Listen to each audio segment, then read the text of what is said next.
Hey y'all, welcome back to Twin Oaks Farm. Thanks for joining us on Twin Oaks Farm Poultry on YouTube. So glad that you're here. And it is day 18 of raising meat chickens.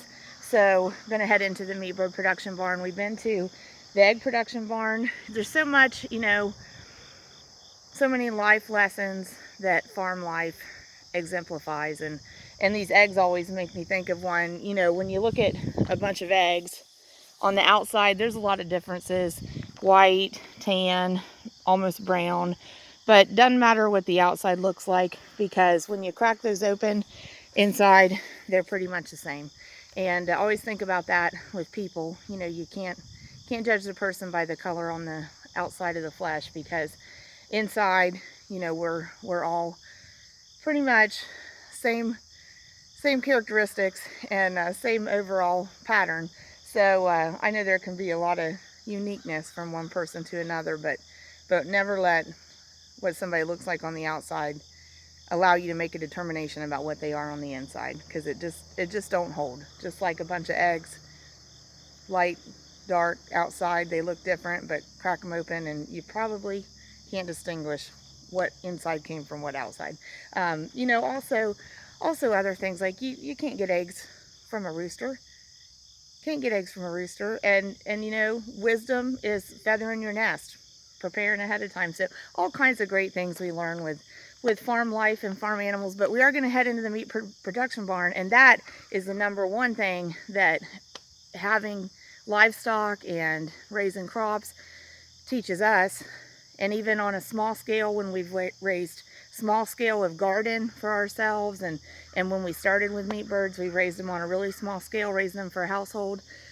That's the biggest thing we learn from farm life. The best food sources come from what Mother Nature can help produce for us, and it minimally processed, drag it from the garden, and minimally processed livestock into meat products like poultry, beef, pork, veal, mutton, even hunting, deer, venison. So, glad you're here. Thanks for joining us. And that's what we're about here, is just getting back to that connection with where food comes from. So let's walk in. You're getting here a real first look, like a real morning time first look in the meat bird barn. So mornings are always a little bit for us as producers. It's a little bit, I don't want to say anxiety, but there's more uncertainty walking into the barn in the morning than any other time of day, because that's the one time that generally, if the flock is going well, we've had a long break overnight where we haven't checked on them every couple of hours. So you're kind of like, what am I walking into this morning? So here we go. Here we go. There's the beautiful Gray Pearl, one of my son's trucks, old 12 valve Cummins in there. We had a little bit of truck trouble with my truck yesterday. Thought maybe it's a Duramax with Allison transmission. We thought maybe the transmission went out of it, but maybe not. I don't know. This morning we started up and ran it, and it ran like a champ and shifted like a champ and no issues. So I don't know, but here we are in the barn. Always love walking into the barn.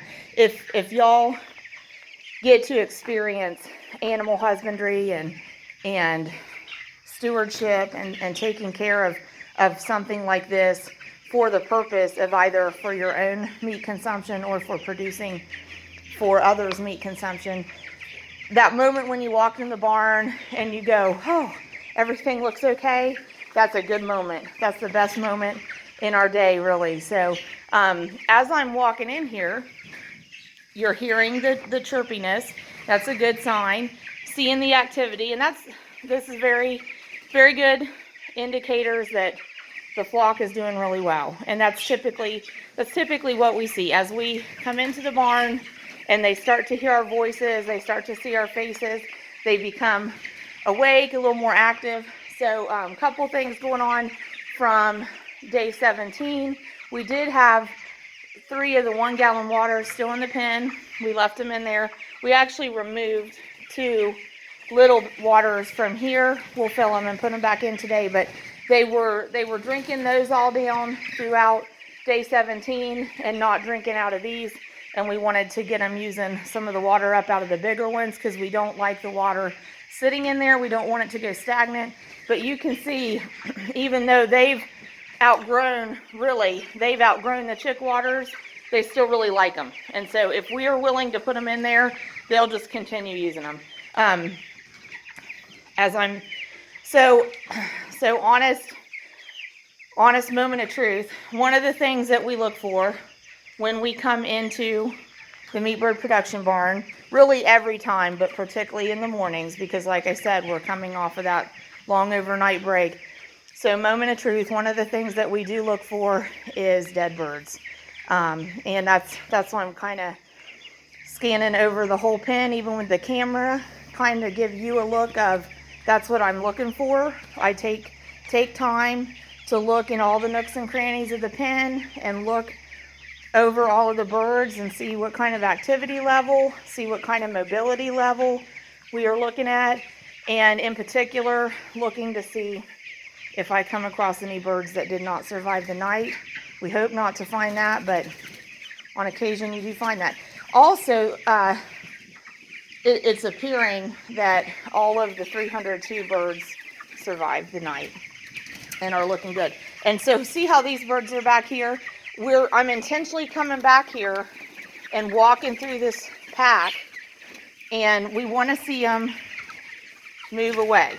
And so as they're moving away, we observe that mobility in the birds, and generally they'll take off, flap their wings. So like even just watching this one, it's moving away. We watch its mobility. How does its gait look? Does it look okay? We've got 3 still sitting here. As I approach, do they leave? I did have to encourage that one with a toe near its point of hip to get it to move, but it took right off. Mobility looks good. Now I can see already. So that's one thing we scan in the mornings when we come in. Are the birds all still alive? So we got a thumbs up on that one this morning. That one checks out. Are the birds moving well? Are the birds responsive to us? So I've been in here speaking and walking around the pen, and from what I can tell, all of the birds are responsive and mobile. Here's one that is reluctant right now, but I think it just doesn't want to get up. There. So those things all check out too. The birds look mobile and healthy, and as they get older and bigger, they become less willing to get up and move if they're laying down and they're comfortable. So then I'll just take something like an empty feed sack and just carry it along in front of my feet and help encourage them to move, because they'll be responsive to that. So the other thing we look at, and I already mentioned about we were trying to get them to use these waters. So the other thing we look at is, first, do they have water? Of the 2 consumables that they ingest, the food that we want them to ingest, the food and the water, we check water first. Always water first. Water is the most important nutrient. We don't want them to go without water. We don't really want them to have to hunt for water. And ideal practice is the waters never go empty. But from even back in that corner, I could see. So this water, let me try to give you a look. So we can still see the water line in the bucket, okay? But as I've said before in another video, you have to look past the water line in the bucket and actually look down into the tray. So what happens, the tray's empty because, and this is going to get cleaned out, but what happens is the water line gets down below where the water feeds in there, and it's not feeding down into the tray. So even though there's water in the bucket, the tray's empty. So I'm setting that one up here, because that's one that's going to get filled. We got to fill that one. Feeders. So give you a look at feeders. So we're getting low on feeders. So I usually go through and push the remaining feed in that central cavity down into the tray. So that's low. We've got 7 feeders in here. That one's still about actually half full. That one's about a third full. My feeders over there are down low. This one is about half full. Probably the metal one's about half full. I will end up putting a bag of feed in. So we're still at that threshold of using 50 pounds a day, 50 pounds of feed every 24 hours approximately. So going to take a quick look here at the production board. You know, we just concluded day 17 yesterday. We are down to 302 chicks. We lost one on day 17 for failure to thrive. We had moderate temperatures that are in their preference zone for day 17. Day 18 is shaping up the same. As of September 5th, we had used 10 bags. We're still adding a bag a day, fixing to put one in, and we'll update that. Our production cost hasn't changed, but it does include 40 bags of feed ahead, and there will be some things to add to that. But right now we're at $1,361. We've invested in the 302 birds that are here, and we've used 10 bags of bedding. So we actually did 4 bags initially, added a bag while they were still in the day 1 through 10 brooder space, expanded the brooder and put down 2 more, and that was about day 10, I think. So then about day 14, 2 more bags went down, and day 16, I think, was when that bag went down. And that's worked out because, you know, we've gradually expanded the space, but they are utilizing the bedding. We're going to be okay this weekend, but we're going to put more bedding in on Monday, I believe.